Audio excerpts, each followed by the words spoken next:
Buenas tardes. Vamos a hablar de un Kawasaki recargado con un focus en terapia farmacológica. Cuando hablamos de enfermedad de Kawasaki, tenemos que tener en mente que es una vasculitis sistémica. Si bien todos conocemos los criterios, ninguno de estos criterios es 100% específico para el diagnóstico. Solo la presencia de una complicación vascular es altamente sensible para un diagnóstico definitivo. Dentro de los pacientes siempre tenemos que tener en cuenta que son pacientes pequeños, no son pacientes ni escolares grandes ni adolescentes. Realmente es un paciente pequeño, alrededor de los 2-3 años de edad, que puede tener compromiso cardiovascular principalmente, pero no podemos olvidar que se pueden afectar en el sistema neurológico, renal, podemos tener compromisos pulmonares, podemos tener uveitis incluso en estos pacientes. Cuando ya nos definimos hacia la fisiopatología, hay que tener en cuenta los estudios de Sakurai son muy importantes y cómo se evidencia que hay anticuerpos dirigidos contra las células endoteliales, y esto produce una panvasculitis y produce una destrucción de la pared del vaso que puede culminar en la formación aneurismática.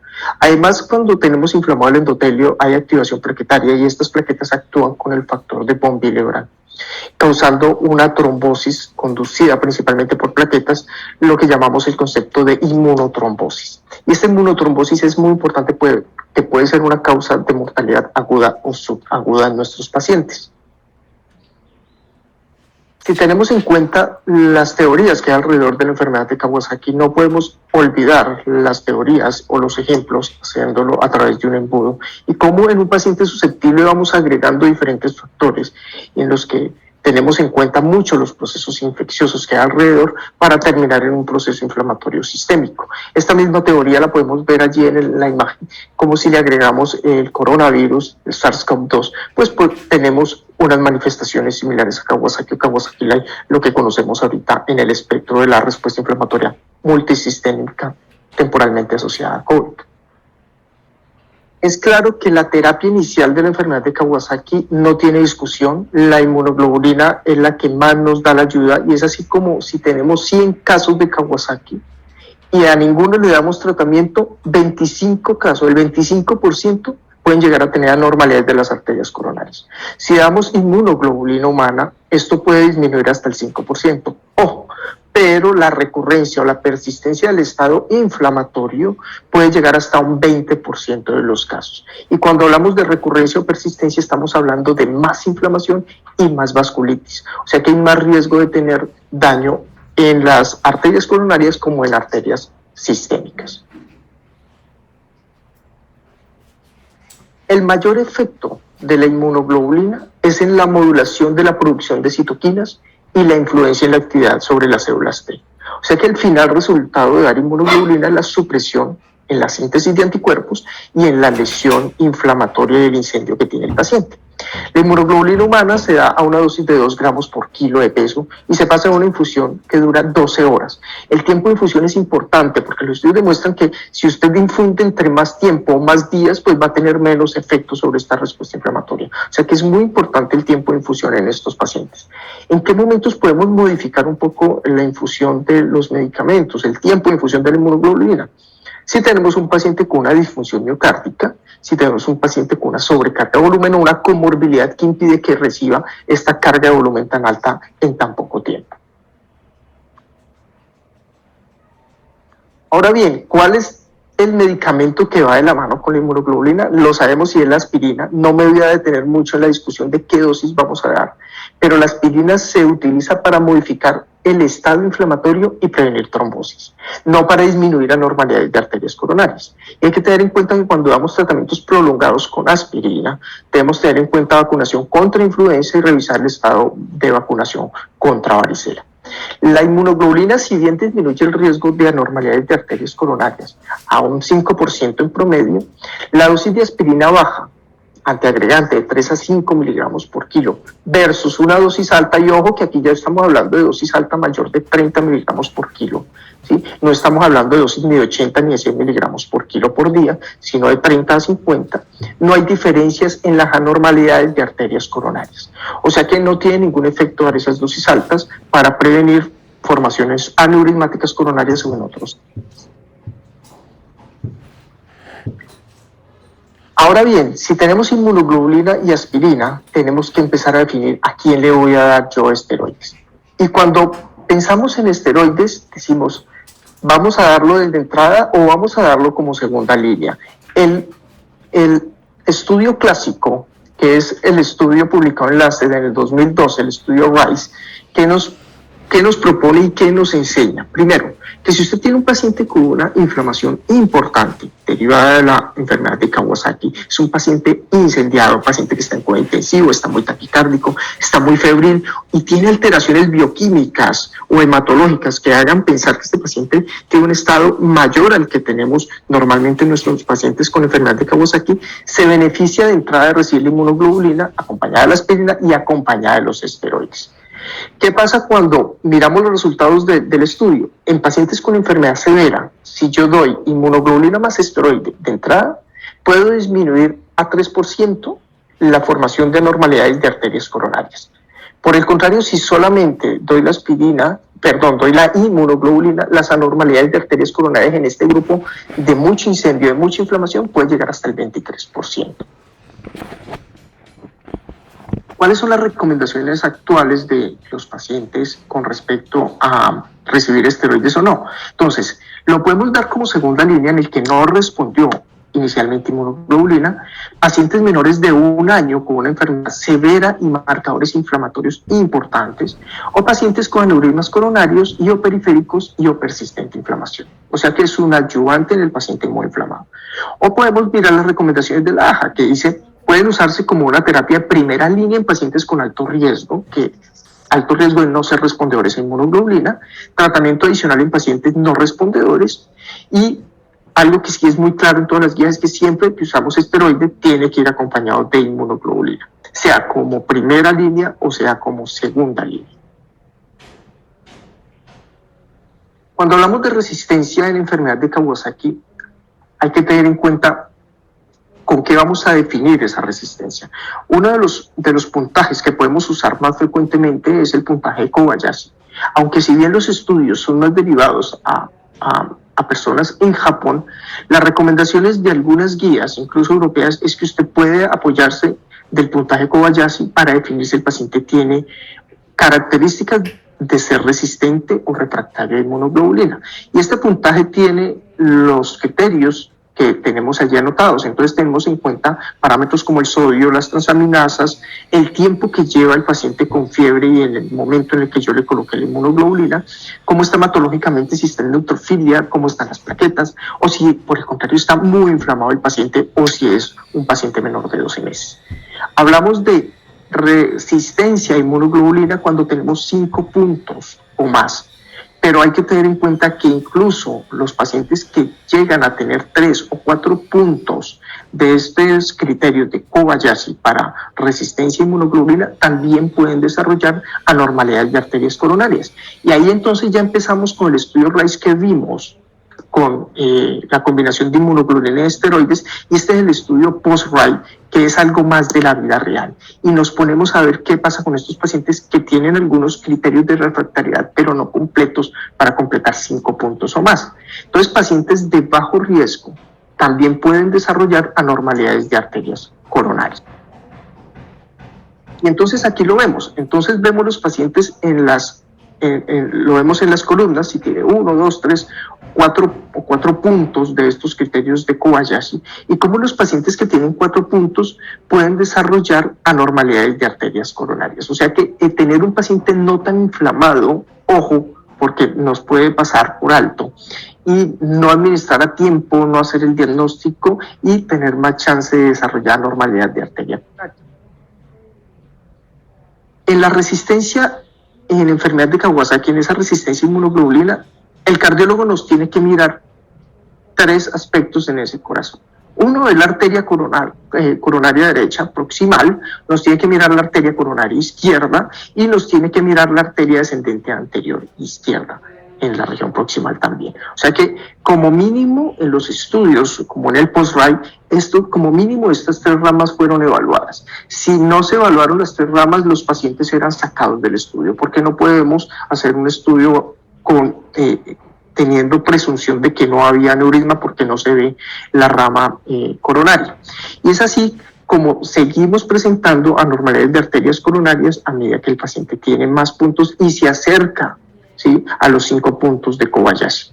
Entonces, uno puede tener aneurismas grandes, aneurismas gigantes, o puede tener aneurismas de mediano tamaño, incluso con poca respuesta inflamatoria, como uno los muestra en estudios.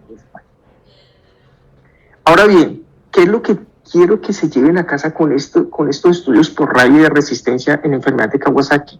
Que las anormalidades coronarias al mes de inicio de la fiebre pueden ser más frecuentes cuando hay 3 condiciones. Uno, que tenga usted un puntaje inicial, un Z-score, mayor a 2.5. Si usted tiene un puntaje Z mayor a 2.5 al inicio de su enfermedad, el OR es de 7.1 y hasta casi una cuarta parte de los pacientes van a tener anormalidades de las arterias coronarias al mes de iniciar la fiebre. El segundo punto es tener menos de 12 meses de edad. Hasta el 13.4% de los pacientes menores de 12 meses van a tener esas anormalidades al mes. Y por último, que usted tenga resistencia a la inmunoglobulina.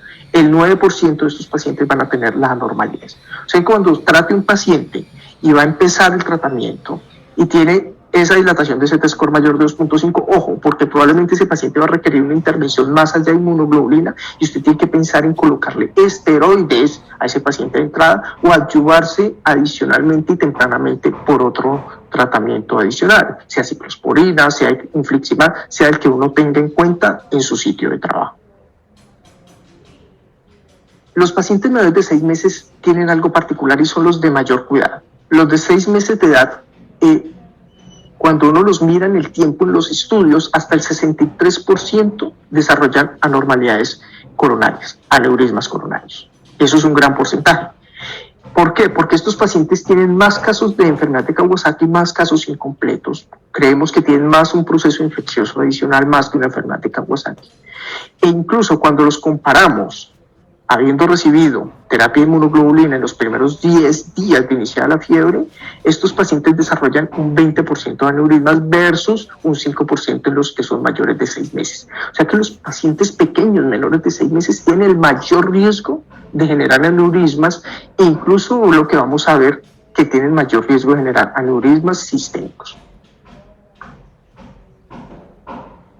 Las imágenes y el desarrollo de las imágenes y poder tener acceso a más imágenes diagnósticas nos ha llevado a identificar cada vez más frecuente pacientes con aneurismas sistémicos. ¿Quiénes lo desarrollan? Hasta el 2.2% de los pacientes con enfermedad de Kawasaki pueden tener aneurismas sistémicos. Y es más frecuente cuando tenemos un diagnóstico retardado o pacientes con aneurismas gigantes. O sea que una recomendación es que si tengo un paciente con unos aneurismas gigantes o un paciente que tuvo mucha inflamación y aneurismas de mediano calibre, ese paciente se sugiere hacerle una evaluación de angiografía o una angiotomografía para evaluar si tiene realmente o no aneurismas en otros sistemas diferentes al coronario. ¿Y dónde vamos a encontrar más frecuentemente estos aneurismas extracoronarios? Axilar en el 18%, en la ilíaca común en el 12%, en la braquial un 11%. Cosas favorables, que el 80% de estos aneurismas pueden regresar a los 6 meses de iniciar la terapia. Pero ojo, porque la terapia es inmunoglobulina, esteroides y probablemente vamos a requerir terapia adicional con inmunosupresores adicionales. Todos los pacientes con aneurismas sistémicos tenían aneurismas coronarios grandes, con un puntaje Z mayor de 8. Y el 38% de los pacientes con anormalidades de arterias coronarias gigantes, con aneurismas gigantes, el 38% van a tener aneurismas sistémicos. O sea que cuando tengamos un paciente con aneurismas grandes, gigantes, evaluemos sistémicamente a este paciente toracoabdominalmente con una imagen diagnóstica vascular. Ahora bien, ¿qué le vamos a dar a estos pacientes que son resistentes a inmunoglobulina? Ya sabemos que los esteroides los podemos usar como primera línea o los podemos usar como ayudantes de segunda línea. Podemos utilizar infliximab. Cuando la recrudescencia de la fiebre es a las 36 horas de terminar la infusión de inmunoglobulina, que hablamos de resistencia a inmunoglobulina, podemos utilizar otras estrategias terapéuticas, entre ellas el infliximab. El infliximab tiene unos mecanismos inmunológicos bonitos y disminuye la activación de monocitos, ¿sí? Entonces hay una respuesta inflamatoria innata más controlada y aumento de las células T reguladoras. Se forman menos aneurismas cuando yo comparo a un paciente que le doy inmunoglobulina de segunda línea o inmunoglobulina más infliximab. Tienen menos fiebre, tienen menos terapia adicional inmunosupresora, tienen menos anemia severa, y recordemos que hasta el 33% de los pacientes a los que les coloco inmunoglobulina pueden tener caída en 2 gramos en el nivel de hemoglobina.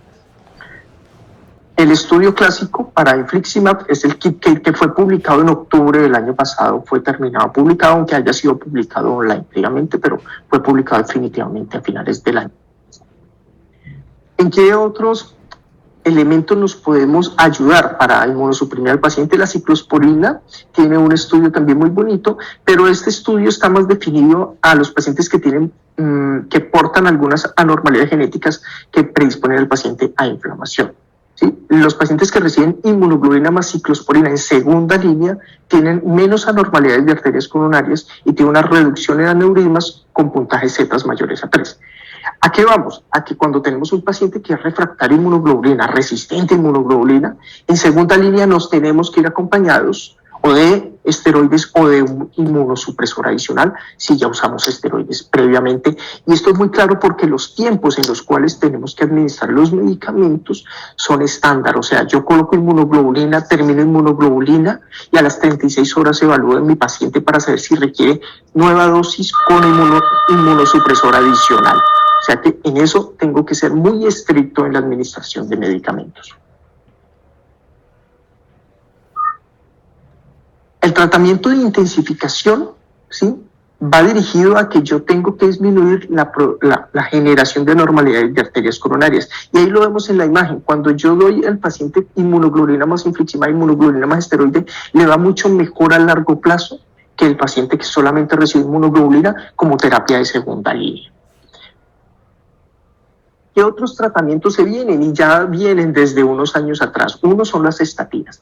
Y las estatinas son maravillosas. Tienen un efecto antioxidante, es antiinflamatorio, tiene un efecto anticoagulante, un efecto trombolítico. Hacen una hemostasia sobre el endotelio y suprimen la actividad de metaloproteinasas de matriz y aumentan la actividad de otras células contrarreguladoras como las células T reguladoras. Entonces, en conclusión, las estatinas hacen una supresión de la inflamación vascular. Ya hay estudios fase 1, fase 2, en los cuales se está determinando la dosis exacta en la cual podemos estar seguramente administrándole a un paciente con enfermedad de Kawasaki. En algunos centros de Europa y de Estados Unidos se utilizan las estatinas como ayudantes de entrada en los pacientes con enfermedad de Kawasaki. Y bien, si tenemos que tener un norte, tenemos que estar apegados a unas guías de manejo. Si usted quiere manejar las guías de la AJA, si quiere manejar las guías japonesas, australianas, europeas o las de su hospital o clínica local, lo puede hacer, pero siempre teniendo un norte, porque tenemos que tener en mente que en los pacientes de enfermedades reumáticas tenemos que aplicar clinimetría y puntajes objetivos de respuesta. Si bien la enfermedad de Kawasaki eso a veces no es muy acertado, nuestro trabajo transdisciplinario nos tiene que llevar a eso. ¿A quién le vamos a dar tratamiento? Definitivamente el que tiene una enfermedad de Kawasaki. Y ojo, porque en las guías europeas de manejo de enfermedad de Kawasaki, en las recomendaciones, hay algo muy interesante. Si yo tengo un paciente con un cuadro inflamatorio no claro, no le encuentro una causa infecciosa, pero el paciente está dentro de ese perfil de enfermedad de Kawasaki, yo le pido reactantes de fase aguda, están elevados, yo me tengo que apoyar de otros parámetros paraclínicos. Y si esos otros parámetros paraclínicos me ayudan a sospechar enfermedad de Kawasaki, que una piura estéril, ¿sí?, tiene una elevación de las transaminases y el paciente no tiene una enfermedad tropical, no tiene un dengue, entonces yo tengo que pensar en que ese paciente lo puedo meter en el perfil de enfermedad de Kawasaki y riesgo-beneficio darle la inmunoglobulina. Pero ojo, tengo que estar seguro que no hay ningún proceso que explique la respuesta inflamatoria que tiene ese paciente, porque si no le termino dando inmunoglobulina a una serie de pacientes que no tienen nada que ver con enfermedad de Kawasaki, sino que son enfermedades exantemáticas y virales que no van a tener la génesis inflamatoria severa y sistémica que tienen los pacientes con enfermedad de Kawasaki. Dentro de las recomendaciones están lo de la aspirina, ¿sí? Utilizar dosis intermedia 30-50 y luego la bajamos a 3 a 5 miligramos cuando el paciente hace una defervescencia, se le quita la fiebre al menos por 48 horas y sus reactantes y su clínica va mucho mejor.